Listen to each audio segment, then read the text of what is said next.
وبه نستعين والصلاة والسلام على أشرف الأنبياء والمرسلين وعلى آله وصحبه أجمعين أما بعد.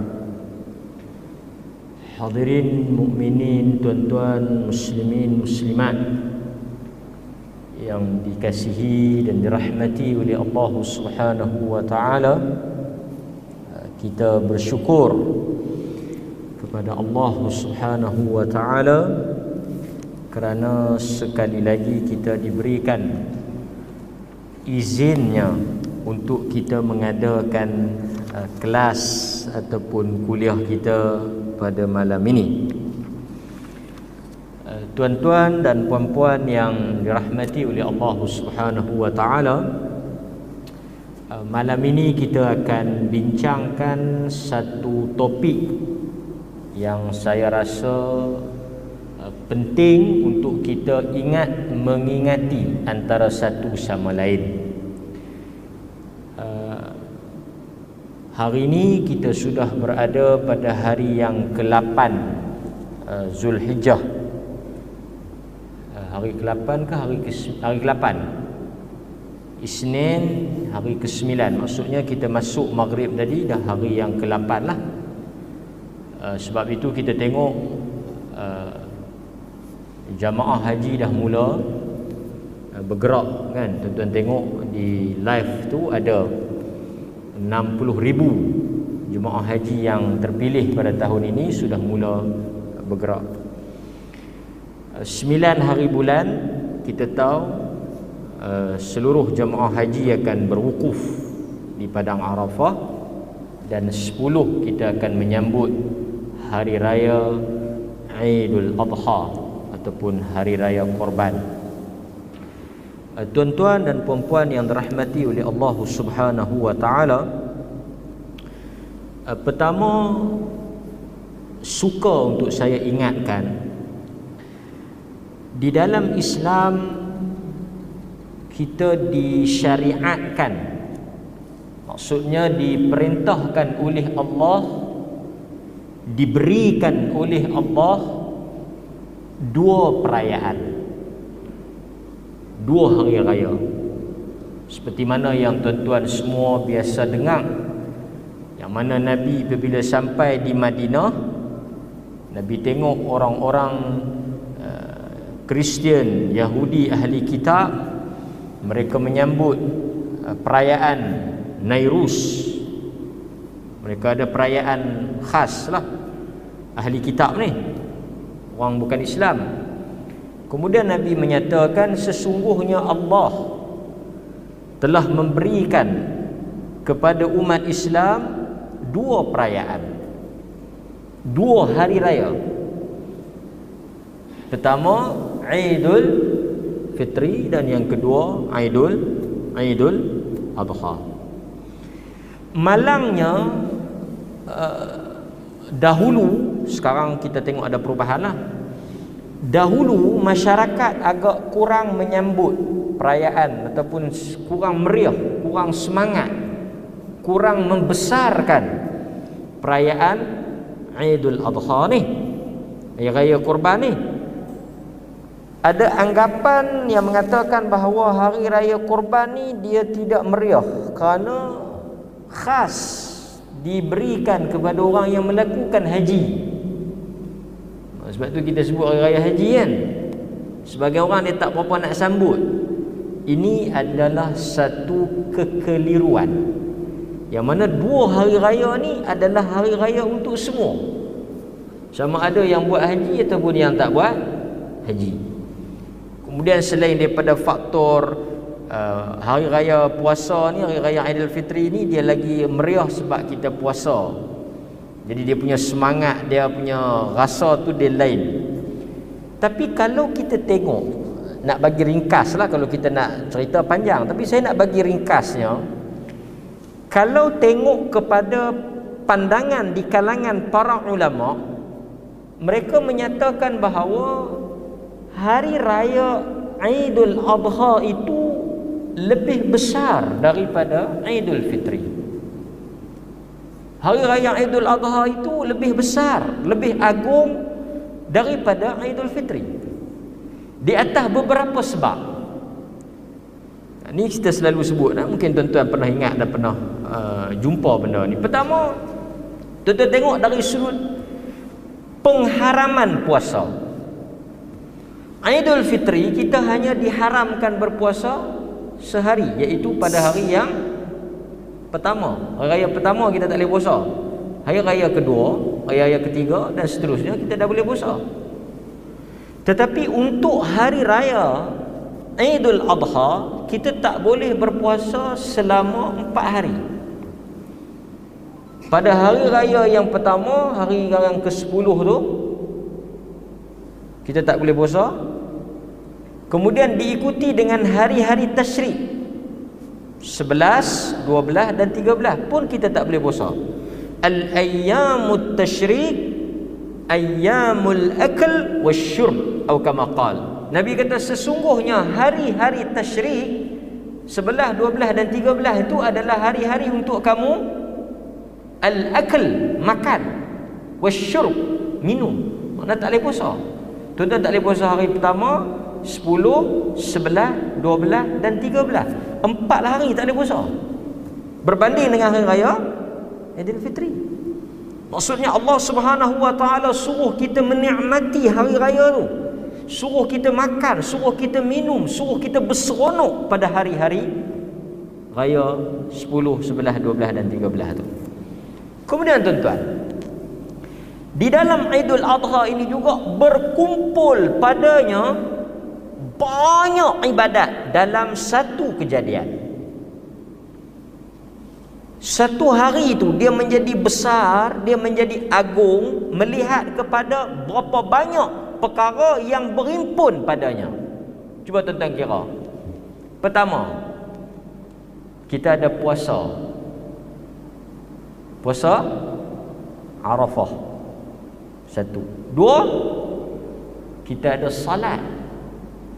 Salat sunat hari raya. Ketiga, kita ada haji. Haji ada hari apa? Hari raya ni je.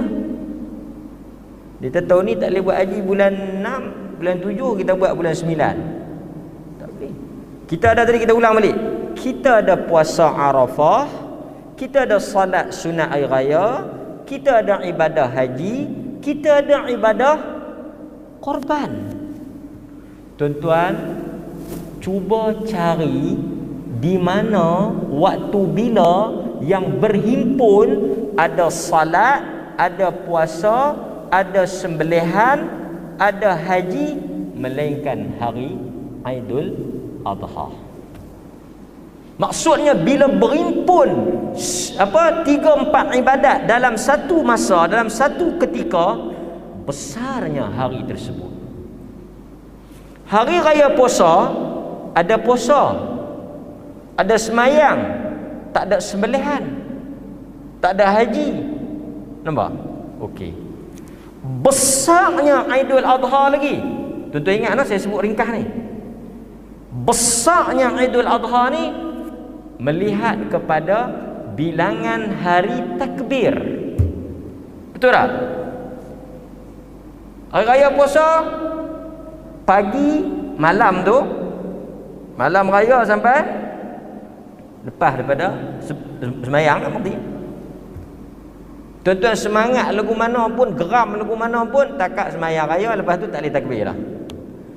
Tetapi hari raya ataupun hari Aidul Adha ni kita dah start takbir dah. 1 Zulhijjah takbir mutlak. Kita dah boleh takbir dah. Dan kita bertakbir pada hari yang ke-10, 11, 12 dan 13. 4 hari yang Tuhan suruh kita takbir. Hari ke-9 pun kita dah takbir dah. Nampak tuan-tuan? Hari raya puasa sehari dah. So banyak benda. Tetapi bila dia mari kepada masyarakat kita, dia mari kepada masyarakat kita, ada 2 benda yang kita akan perasan, yang kita kena, dan alhamdulillah dah ada perubahan. Satu apa dia? Dulu semangat orang Melayu masyarakat Malaysia untuk melakukan korban ni dia agak sejuk, dia tak semeriah di tempat-tempat lain. Dah ada juga orang, ni kekeliruan lah, saya sebut kekeliruan ni. Ada juga orang yang dia faham bila dia dah buat sekali dia tak payah buat dah. Tuan-tuan bisa jumpa tak? Apa korban ni macam mana dia punya hukum dia? Haji berapa kali setahun? Haji berapa kali setahun? Haji berapa kali seumur hidup? Sekali. Wajib ni kita kira wajib. Haji berapa kali? Sekali. Tuan-tuan buat sekali, lepas tu tuan-tuan tak buat dah, selesai. Tapi kalau tuan-tuan nak buat lagi, yang tu sunat tak apalah. Yang pertama tu dia panggil haji Islam. Dia panggil haji Islam. Haji sekali ya, sekali seumur hidup. Tapi kalau tuan-tuan nak buat 2-3 kali, terpulanglah. Korban berapa kali seumur hidup? Korban ni berapa kali seumur hidup? Korban ni tuntutan melakukan ibadah korban, syariat melakukan korban, suruhan melakukan korban, perintah melakukan korban berapa kali seumur hidup? Berapa kali? Berapa kali tuan-tuan? Berapa kali? Fikir tak? Saya nak buang emas lemah. Berapa kali tuan? Setiap tahun, every year, yearly. Betul tak? Maksudnya tahun ni tuan-tuan buat, tahun depan hidup lagi, buat lagi. Buat lagi. Tahun depan hidup lagi, buat lagi. Buat lagi. Tahun depan hidup lagi, buat lagi. Buat lagi. Dulu lah saya tak jumpa dah. Dulu bila kita tanya dia, buat dah tahun ni? Dia kata saya dah buat dah dulu. Dulu dia dah buat dah. Kata tahun ni dia tak mau buat. Dia kata dia tak buat lah. Dia nak buat dekat bini dia pula. Apa kait dengan bini hang pula? Kita sebagai ketua keluarga tu tiap-tiap tahun kita kena, jika berkemampuan. Ini kekeliruan. Dia perasan yang sekali seumur hidup tu apa dia? Dia keliru, dia tertukar. Yang sekali seumur hidup tu yang buat sekali, betul tak payah buat dah tu apa dia? Akikah. Akikah saja sekali. Jangan buat tiap-tiap tahun lah. Sekali dia semangat pelik tahun ni dia kata jemput lah akikah. Akikah siapa? Akikah saya. Dia tak tahu buat sekali dah. Akikah ni seumur hidup sekali. Tu pun siapa yang buat? Akikah ni siapa yang buat? Pak budak tu yang buat. Yang saya duk pelik, ni kita bincang tajuk kan. Yang saya duk pelik, bila mari korban, pasal apa orang bersabung akikah? Bila kita buat korban, pasal apa orang bersabung akikah? Tuan-tuan tengok. Saya nak tanya, akikah ni apa dia? Akikah ni apa dia? Akikah ni sembelihan yang kita buat bersempena, bersebab kerana pasal kelahiran bayi. Tuan-tuan PKP tak boleh pergi mana, dapat anak lekat perut. Okey, faham tak? PKP tak boleh pergi mana, mengandung. Beranak sehari dua ni. Akikah lah. Betul lah. Tapi kalau siapa yang tak beranak, yang tak ada kelahiran, yang tak bersalin, buat apa? Buat apa? Korban lah. Akikah ni kalau kita beranak, kita boleh delay budak tu sampai bila? Dalam mazhab Syafi'i dia kata sampai balik. Maksudnya kalau tuan-tuan tanya sekarang ni kita nak buat akikah ke kita nak buat korban? Kita buat korban lah. Akikah lepas ni kita buat.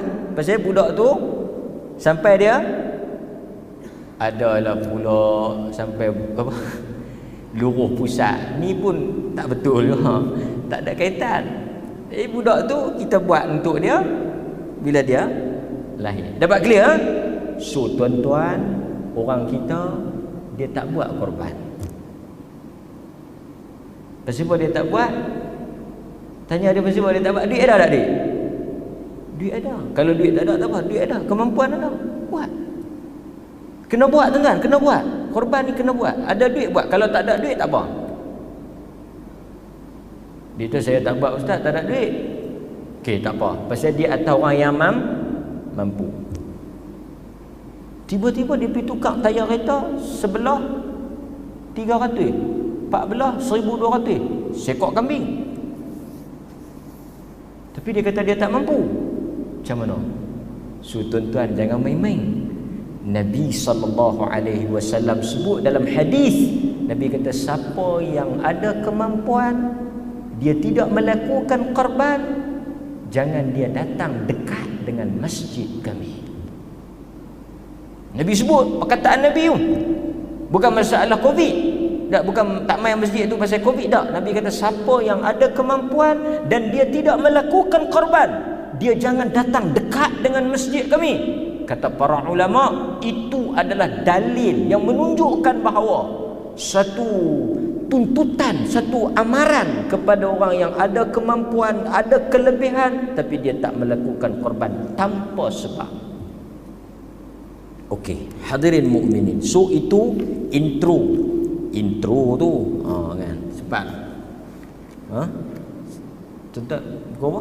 Dan saya baru mukadimah ni kan. Tapi tak apa. Setakat mana yang sempat kita buat. Okey.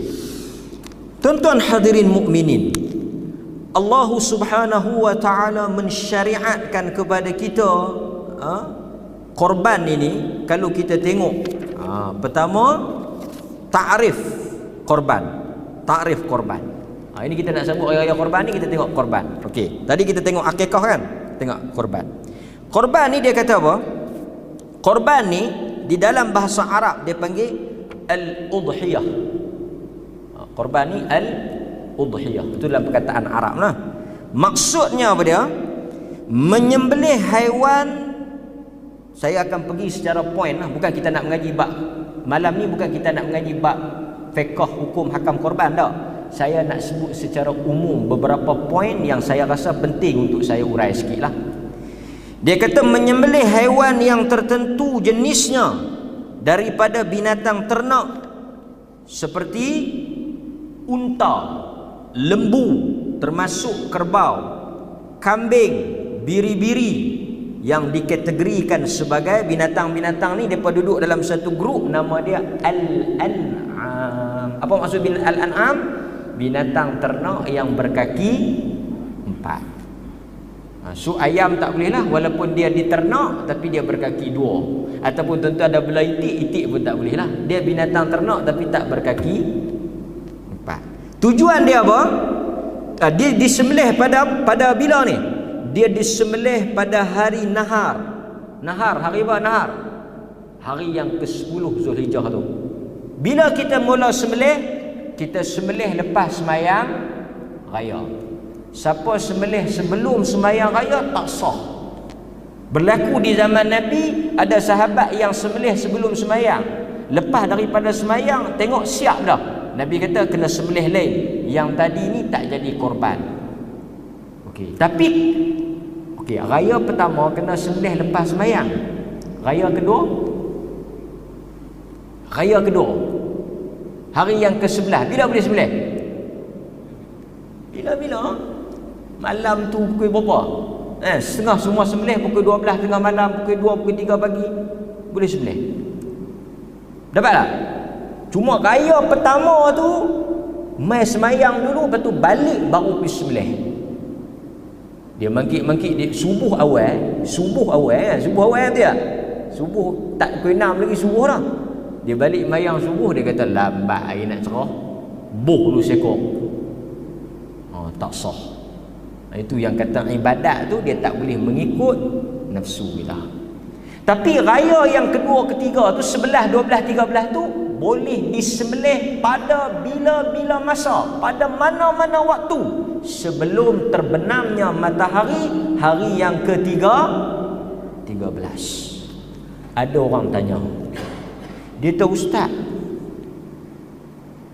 hari tu 1 Zulhijjah dia tak ada niat nak buat korban.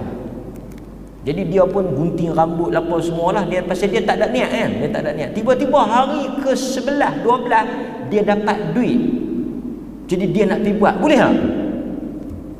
Raya kedua, raya ketiga ada pernah jadi. Kita tanya buat korban, dia kata tahun ni dia kata tak buat kot, tak ada duit. Tahu dia dapat tu duit KWSP tu kan, lulus. Oh dia kata dapat dah ustaz ai citra ke apa tu, dia pun pergi buat keluar. Hari ke-12 Zulhijjah dia pun pergi tempat kambing, tanya ada tak lagi kambing, ada, dia pun sembelih. Boleh tak? Boleh pasal masih dalam hari-hari yang dibenarkan untuk sembelih. So no problem. Tak boleh lah tuan-tuan kata ish hari tu gunting rambut dah, kerak kuku lah, tak ada. Boleh, tak ada masalah. Dalam Islam korban ni apa tujuannya? Ni saya nak jawab ni. Kita sembelih binatang tu apa tujuan kita? Bukan nak megah kat orang, bukan nak tunjuk kat orang. Menyembelih haiwan korban, binatang ternak pada hari-hari yang ditentukan tadi ni dengan maksud taqarrub ilallah. Tuan-tuan sembelih tu kerana apa? Dengan satu makna, dengan satu maksud, dengan satu tujuan, mendekatkan diri kepada Allah. Jangan buat kerana malu kat orang.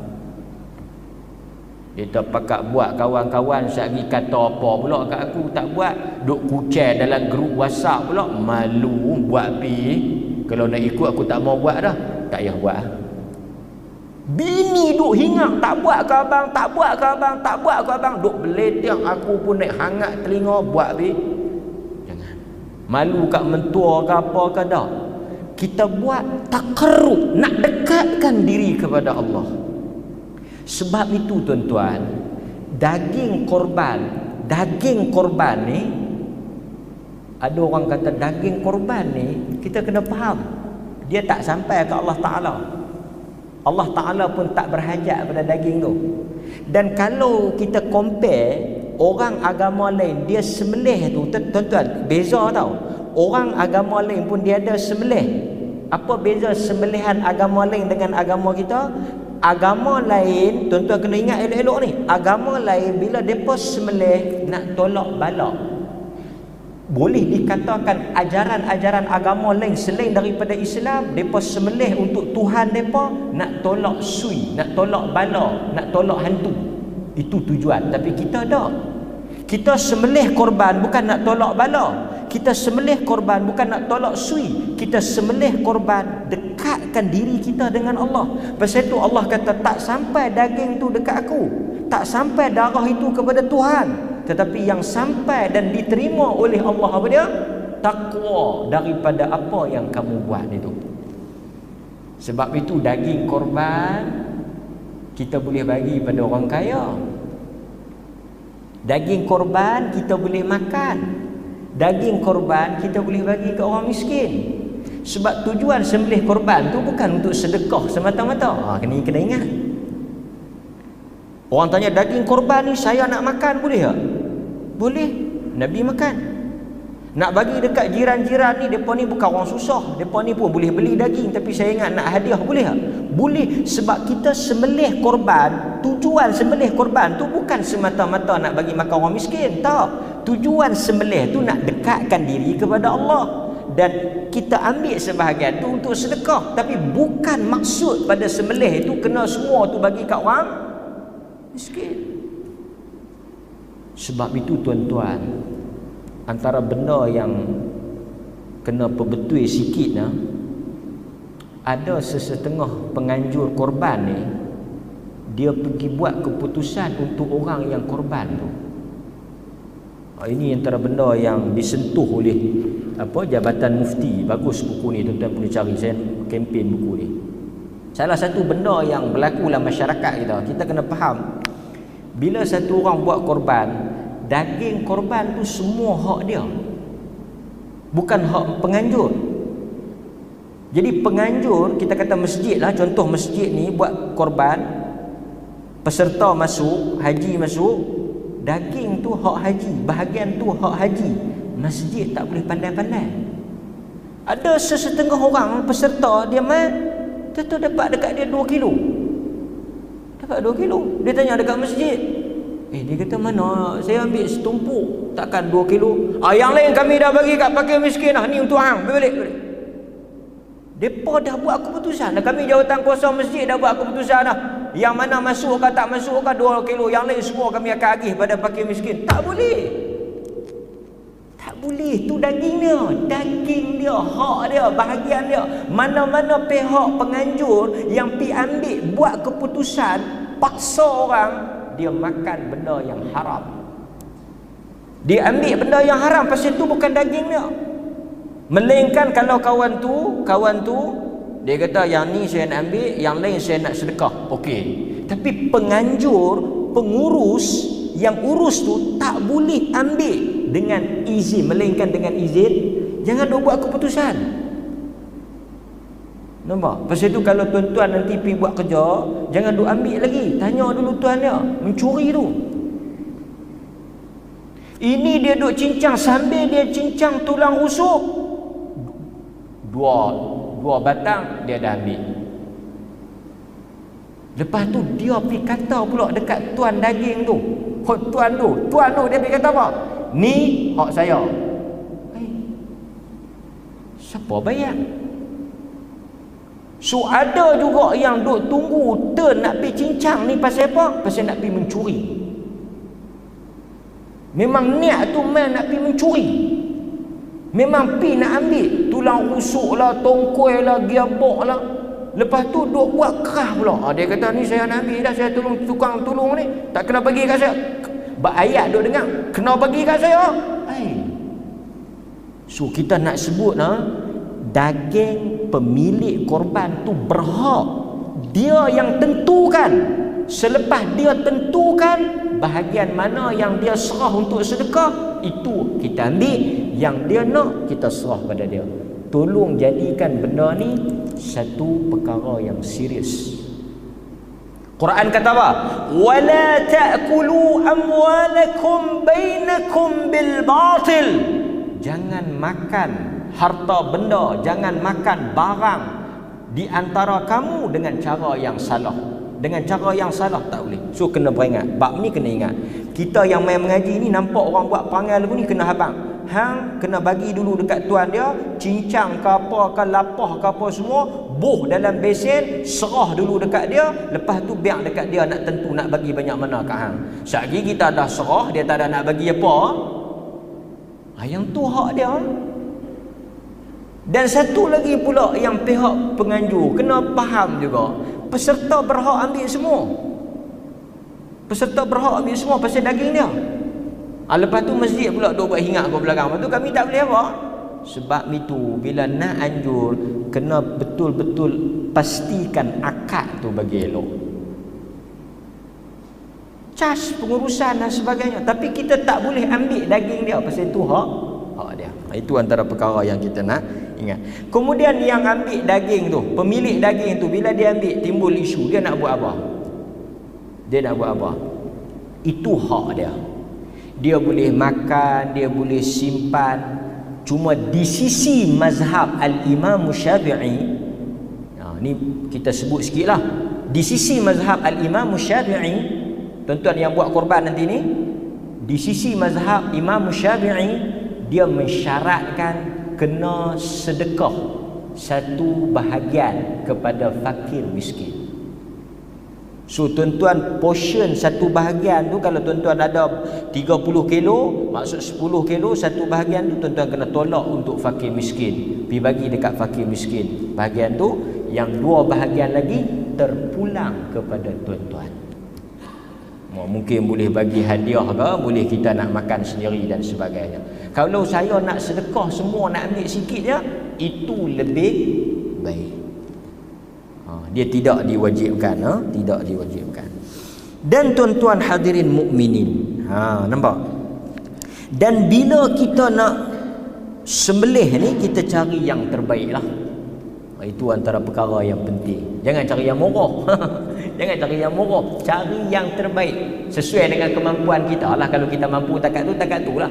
Pasal kalau kita tengok dalam hadis Anas bin Malik, hadis yang diriwayatkan oleh Al-Imam Al-Bukhari dan Muslim, kata Anas, Rasulullah menyembelih 2 ekor kibash.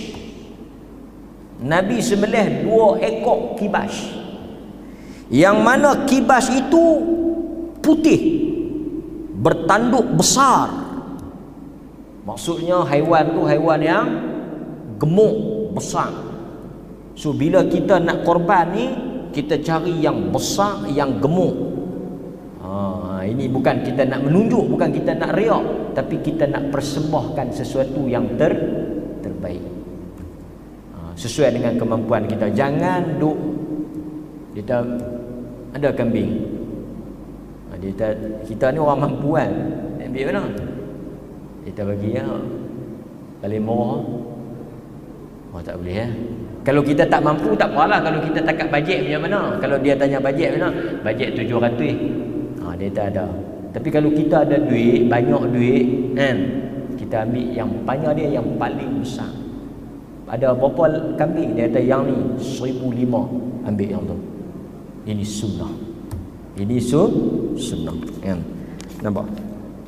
Okey tuan-tuan hadirin mukminin, kemudian kita tengok sedikit hukum korban ni. Saya sebut ni pasal apa? Bukan kita nak bincang secara detail, cuma saya nak sebut. Jumhur di kalangan para ulama menyatakan bahawa hukum melakukan korban ini adalah sunat muakkad. Maksudnya dia tidak sampai ke tahap wajib lah. Maksudnya kalau siapa-siapa yang tak buat, dia tidak sampai kepada tahap berdosa. Cuma dia sangat-sangat dituntut. Dia hanya menjadi wajib apabila seseorang itu bernazar ataupun mewajibkan dirinya untuk melakukan korban. Dia akan jadi wajib bila satu orang tu dia bernazar ataupun dia wajibkan diri dia. Seperti dia kata tahun ni dia bernazar ataupun dia berniat dia nak buat korban, maka ketika itu yang sunat tadi dah jadi wajib. Nampak? Okey. Kemudian tuan-tuan, di kalangan para ulama juga menyebut yang paling afdal untuk kita lakukan korban apa dia? Yang paling afdal. Yang paling afdal kita korban apa dia? Yang paling besar lah, macam Nabi buat tadi. So yang paling afdal unta, kemudian lembu, kemudian kambing. Maksudnya kalau kita mampu, kita buat yang paling besar dan yang paling elok. Yang ni kita nak persembah kepada siapa ni? Allah Ta'ala. Persembahan kita, tanda kita syukur. Tambah siapa-siapa yang untung baru ni untung harum manis berpuluh-puluh ribu tu. Untung harum manis sampai berpuluh-puluh ribu jual tu kan. 30-40 ribu, takkan kambing 2,000 tak boleh. Kita simpan elok dah dalam bank, sayang nak pergi buat keluar pula. Jaga kot tahun depan berbunga saja tak buah. Sebelah. Yang mana dapat duit apa tu buat korban. Bukan setahun bukan sebulan sekali, setahun sekali. Sebagai tanda bersyukur kepada Allah Subhanahu wa taala. Kemudian tuan-tuan, timbul pula isu yang dibincangkan di kalangan para ulama dan kita telah sentuh tadi, cara pengagihan daging korban. Jika seseorang itu melakukan korban, dia boleh memakan daging tersebut, dia juga boleh menghadiahkan daging tersebut, dan dia juga boleh sedekah daging tersebut sebahagiannya. Ini bebas. Pengagihan ni dia fleksibel, dia tak rigid. Tuan-tuan boleh makan, tuan-tuan boleh hadiah, boleh sedekah. Apa beza hadiah dengan sedekah? Sedekah ni lil fuqara wal masakin. Sedekah ni orang fakir dengan orang miskin. Tapi kita katalah jiran kita pun bukan orang miskin, orang ada duit. Yang tu kita namakan hadiah. Boleh tak kalau kita nak buat kenduri? Orang selalu tanya, boleh tak nak buat kenduri korban ni? Boleh juga untuk kita buat kenduri. Dan yang makan di dalamnya ada orang kaya, ada orang miskin. Tak ada masalah, kan? Cuma di kalangan para ulama ada yang mencadangkan 1/3 bahagian disedekahkan, 1/3 dihadiahkan kepada sanak saudara, jiran tetangga, dan 1/3 lagi dimakan. Ini adalah pandangan di kalangan para ulama. Tak ada dalil lah, tapi ini hanya pandangan. Kita boleh ikut juga pembahagian tersebut, kan? Kemudian tuan-tuan, saya nak petik sikit daripada buku kesilapan salah faham tentang korban ni. Antara apa yang sering berlaku, tadi kita dah sebut, mengambil daging korban tanpa izin. Ini antara benda yang kita nak kena perhatikan. So bila tuan-tuan pergi buat kerja nanti, atau tuan-tuan menguruskan daging korban bagi pihak orang lain, tuan-tuan jangan ambil dahulu selepas minta izin daripada tuan korban tersebut. Nampak? Antaranya Nabi SAW sebut dalam hadis Bukhari yang dibawa di dalam buku ni, Nabi kata, sesiapa di kalangan kamu yang menyembelih korban, maka janganlah sehingga 3 hari masih berbaki di rumahnya walaupun sedikit daging. Ini juga pernah orang tanya, betul ke daging korban tak boleh simpan lebih pada 3 hari?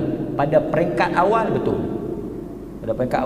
Lepas daripada tu Nabi benarkan. Jadi sebab itu tuan-tuan, kalau tuan-tuan tak makan 3 hari, ada juga orang yang faham 3 hari nak kena perhabis. Itu hukum pada peringkat awal, kemudian dinasahkan hukum tersebut. Sekarang dah boleh taruh. Tapi tuan-tuan, kita nak taruh buat apa? Kan? Tujuan kita korban tu nak dekatkan diri kepada Allah, baik kita selesaikan, kan? Supaya tak tambah lah ni ramai orang susah, kan? Tambah orang susah ramai, kan? Kita perhabis wang, kan? Nampak? Okey. Kemudian tuan-tuan, juga disebut dan kerap diperingatkan di antara kita ni, apa dia? Korban ni mesti dilakukan oleh individu. Dia mesti dilakukan oleh orang. So tak ada nama dia korban masjid, tak ada. Jawatan kuasa masjid dia tak boleh mesyuarat. Ada banyak mana bendahari duit kita ada ni 30,000, buat pula 5,000 buat lembu seekor untuk masjid. Boleh? Tak boleh. Pasal tu tak ada nama korban sekolah, tak ada nama korban masjid, tak ada nama korban taman. Dia mesti atas individu. Ni pengurusi JKK ke KRT ke, ada duit dalam tabung KRT tak? Ada? Beli lembu seekor korban untuk taman ni? Tak boleh. Nampak? Tak boleh. Sebab itu dia sebut dalam buku ni, dia kata tidak dibenarkan menggunakan harta orang ramai untuk melakukan korban. Ibadah korban tidak boleh dilakukan daripada harta kerajaan, institusi tertentu, badan-badan korporat ataupun tabung orang ramai. Haiwan korban mesti datang daripada wang individu tertentu. Dia mesti datang daripada orang perorangan. Okey, nampak? Dan tuan-tuan semua maklumlah, bilangan orang yang boleh join korban ni, untuk lembu Nabi dah pecah 7. Maksud 7 tu apa? 7 orang boleh berkongsi. Ada orang tanya, dia kata kalau kata dalam 7 tu dia campur-campur boleh tak? Maksudnya apa? Mungkin 1-2 tumpuk bahagian tu dia buat korban, ataupun bahagian-bahagian lain tu dia buat akikah ataupun apa niat pun. Di kalangan para ulama mengharuskan benda ni, ya. Cuma yang tak bolehnya, dia ambil satu bahagian, dia double 3-4 niat di atas bahagian tersebut. Yang tu tak boleh, ya. Tuan-tuan nampak? Tu imam tanya, nak ambil berapa bahagian? 1. Nak buat apa ni? Korban dengan akikah. Itu tak boleh. Tapi kalau tu imam tanya nak ambil berapa bahagian ni? Ambil 2 bahagian. Bahagian yang 1 saya niat korban. Bahagian yang kedua, tumpuk yang kedua saya niat akikah. Boleh. dalam lembu yang sama. Pasal dia berbeza bahagian, satu bahagian satunya. Ini dibolehkan oleh para ulama. Berdasarkan kepada hadis yang diriwayatkan oleh Imam Muslim daripada Jabir bin Abdullah, Nabi sallallahu alaihi wasallam menyembelih haiwan korban seekor unta untuk 7 bahagian, seekor lembu untuk 7 bahagian. Nampak? Okey.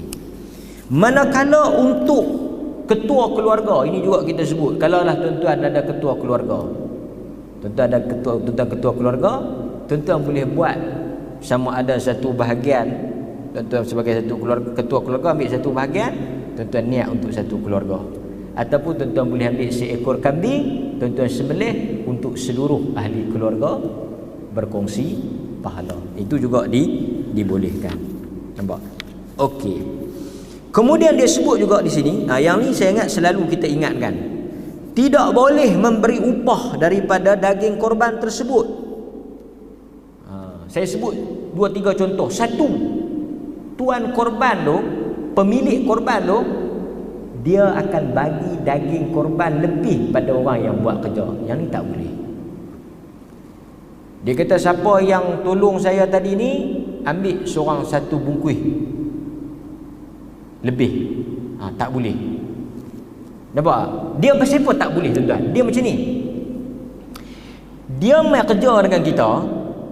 Dia main sembelih, dia main lapah apa semua. Daging korban tuan-tuan tak boleh jual. Yang buat tu tak boleh jual, tapi yang dapat boleh tak jual. Katalah dia main masjid tu bagi dia sebungkus, masjid tu bagi sebungkus, wakil rakyat main bagi sebungkus, di rumah dia ada 30 bungkus daging. Dia kata banyak dia pun jual lah. Macam orang duk jual bantuan lah ni kan, beras banyak sangat sampai tak termakan, dia pergi jual pula ke atas. Tak apalah. Yang pentingnya dia nak, kalau bukan dia buat korban boleh. Sagi tuan-tuan jual bihusu, tuan-tuan pergi masuk korban, orang tanya hang nak buat apa daging ni? Buat korban lah. Tak bagi ke orang pun, tak apa pasal aku nak buat daging bihusu nak jual. Tak boleh. Tuan-tuan kena ingat tu, tak boleh jual. Siapa yang ada toke-toke kedai makan, jangan duk pergi ambil daging korban tu, lepas tu duk pergi masak pula, jual pula kan. Dia kata ni gulai daging tempatan ni, daging korban dia kan, lebih banyak tu jual tengok, beli tak boleh. Dia tak boleh jual. Bila satu orang mai buat kerja dengan kita, kita pergi bagi dekat dia 2 bungkus. Bagi 2 bungkus.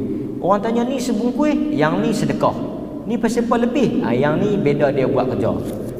Beda dia buat kerja itu artinya kita telah bayar tenaga dia dengan daging. Hang mai kerja, aku bagi daging. Artinya dia jual tenaga, kita bayar dengan daging. Berlaku jual beli, maka haram, dosa, tak boleh. Sebab itu saya pesan pada yang terlibat dengan pengurusan korban ni, antara benda yang kena jaga, bila orang mari buat kerja, sediakan upah, sagu hati, duit asing untuk mengelakkan kita jatuh dalam larangan Nabi tadi ni yang tak bagi bayar atau jual daging korban. So ini kena peringatlah kan, walaupun selalu diingatkan tapi masih ada orang keliru. Okey. Berikutnya ada masa masuk ke? Dak ya? 5 minit Okey, banyak benda kita boleh sentuh Okey. Berikutnya orang yang nak melakukan korban hendaklah memastikan duit yang digunakan itu daripada sumber yang halal. Duit dia kena pastikan duit daripada sumber yang halal. Orang tanya boleh tak meminjam? Boleh tak pinjam di orang nak buat korban? Kita sebut awal tadi, tuntutan korban itu ke atas mereka yang berkemampuan. Jadi sampai nak kena berhutang, sampai nak kena pinjam duit ke orang, dia dah masuk dalam kategori tak mampulah. Tapi boleh tak kalau dia nak pinjam? Boleh ya. Tapi sebenarnya tuntutan korban tu tak kena pada dia pasal dia tak mampu. Kan? Okey. Berdasarkan kepada hadis yang diriwayatkan oleh Imam Muslim, Nabi SAW sebut, innallaha tayyibun la yaqbalu illa tayyiba. Sesungguhnya Allah itu maha baik dan dia tidak menerima melainkan daripada apa yang baik. Sebab itu tuan-tuan, make sure duit yang tuan-tuan nak korban tu pastikan duit titik peluh, sumber yang halal. Kalau tidak, besar orang tengok, pujian orang kepada kita tu sakan, tapi di sisi Allah tak ada nilai. Itu daripada sumber yang okey. Kemudian tuan-tuan hadirin mukminin, dalam buku ni juga antara perkara yang saya nak kongsi yang dia sebut apa dia? Dia kata ada sebahagian pihak yang menganggap tidak sah sembelihan jika penyembelih tidak menyebut nama orang yang buat korban. Ini juga antara benda yang keliru lah. Siapa-siapa yang sembelih, kalau dia tak sebut nama 7 nama tu kan, kalau dia nak sebut okey lah. Tapi kalau dia sembelih bismillah Allahu akbar, dia sembelih, dia tak sebut nama 1, nama 2, nama 3, nama 4, nama 5, nama 6 tu, sah ataupun tidak? Sah. Sah, tak ada masalah. Yang pentingnya orang yang buat itu memang dah berniat. Boleh?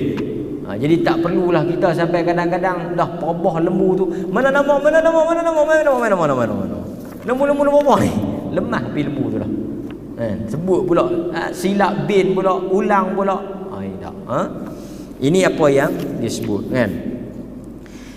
Cukup berdasarkan kepada hadis, dia kata ini daripada orang yang buat korban, bismillah dia sembelih. Cukup. Allah Taala Maha mengetahui kan? Itu termasuk dalam perkara yang sunat, bukan syarat sah sembelihan. Okey. Kemudian tuan-tuan hadirin mukminin, sedikit kesimpulan yang kita boleh buat daripada isu-isu yang kita sebut secara langsung ni, oleh kerana kita terhad masa tak sempat kita nak sebut semua.